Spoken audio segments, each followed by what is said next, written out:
Quedas são a terceira causa de mortalidade dos idosos no Brasil e representam mais de 60% dos atendimentos de emergência. Durante a pandemia, os cuidados aumentam devido à necessidade do isolamento social. O número de idosos no Brasil representa 13% da população.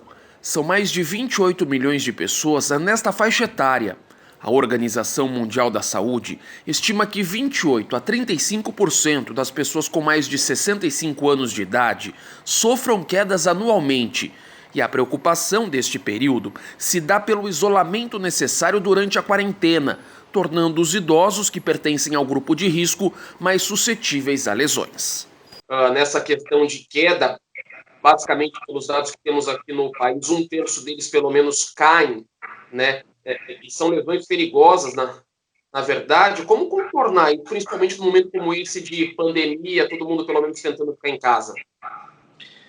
Bom, a recomendação básica é que, pelo menos, a gente consiga dar uma sustentação para esses idosos, principalmente questão de ajudá-los em coisas básicas, como ir ao mercado, ir fazer as coisas pessoais deles, mas tentar não deixá-los totalmente sedentários, fazer algum tipo de atividade física, uma caminhada leve, que seja sempre acompanhado por alguém.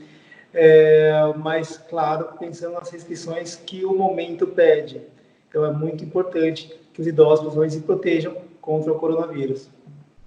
E ficar em casa, de certa forma, acaba prejudicando também por essa propensão de quedas? Enfim. Sim, ficar em casa acaba piorando um pouquinho, porque mesmo quem cuida dos idosos, geralmente não pode tanto assim, seja familiar, seja o cuidador. Então, existe uma preocupação um pouquinho maior, porque muitas vezes eles estão mais sozinhos. Então, isso realmente preocupa bastante o ortopedista, porque são pessoas que têm uma fragilidade óssea muito grande, então quedas menores podem trazer problemas bastante importantes, como uma fratura de quadril, que gera um potencial de morte muito grande. A orientação do senhor, caso uma queda aconteça?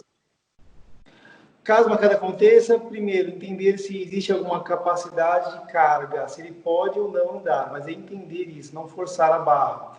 E, principalmente, alguns sinais de alerta são importantes. A falta de apoio, a rotação da perna. Então, se o idoso estiver caído e tiver com a perna rodada, é um sinal muito importante de quebra de quadril.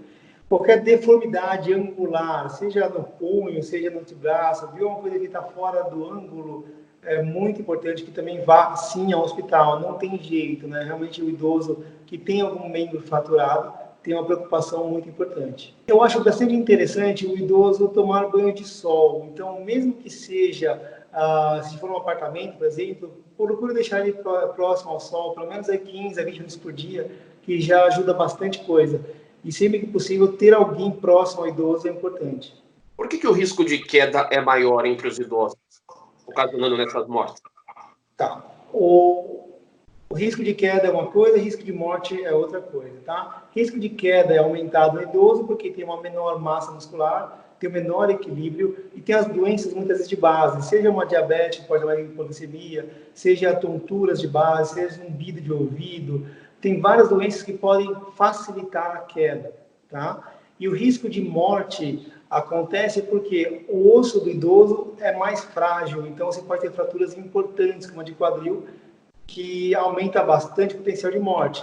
Além disso, estamos falando de pessoas com mais comorbidades, então o pulmão já não aguenta tanto, se tiver uma embolia, o risco é muito maior. Se tiver uma doença, qualquer que seja, vai haver uma descompensação clínica dessa doença. Então, são pessoas com maior fragilidade pelo dia a dia mesmo.